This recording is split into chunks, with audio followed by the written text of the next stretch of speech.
Bingerville fait partie du district sanitaire le plus touché par cette pandémie du Covid-19. Le tableau présenté par le premier magistrat de cette commune fait état de 17 cas avérés, 37 testés négatifs, 13 malades guéris et 4 sous traitement.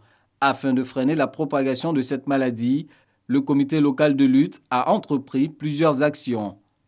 200 jeunes volontaires ont été recrutés et équipés de kits sanitaires pour faire du porte-à-porte suivi de démonstrations de lavage de mains dans les villages, quartiers, cités et hameaux.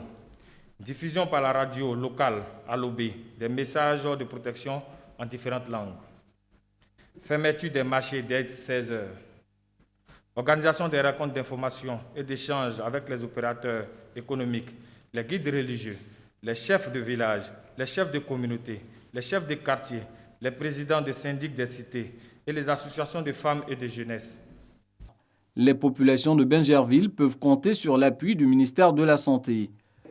Pour la riposte au plan sanitaire, le district sanitaire dispose de 5 équipes d'intervention rapide, dont une basée en permanence à Bingerville. Aussi, un centre d'accueil de dépistage de proximité est prévu également dans cette cité. Précision, aucun établissement privé n'est autorisé à prendre en charge les malades du Covid-19. En cas de détection, les cliniques doivent impérativement référer les malades aux structures publiques habilitées. L'avènement de cette pandémie affecte aussi la politique d'autonomisation des femmes.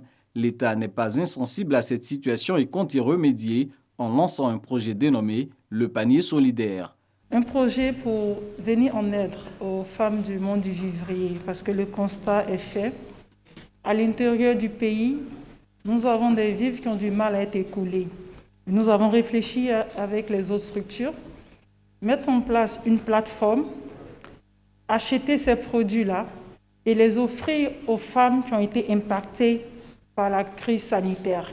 Nous avons ciblé 1000 familles, je dirais 1000 femmes. Les forces de sécurité, elles, continuent de veiller à l'application des mesures barrières dans les transports en commun. Dans la journée d'hier, de 10h à 019h, véhicules contrôlés, 2207. Véhicules mis en fourrière, 35, dont un véhicule particulier et 34 véhicules de transport.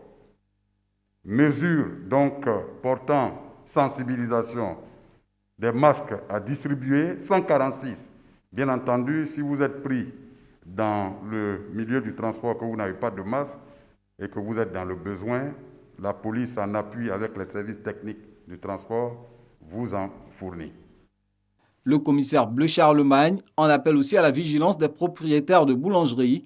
Selon le constat des forces de sécurité, les clients qui fréquentent ces commerces ne portent pas souvent de masque et ne respectent pas la distance d'1 mètre.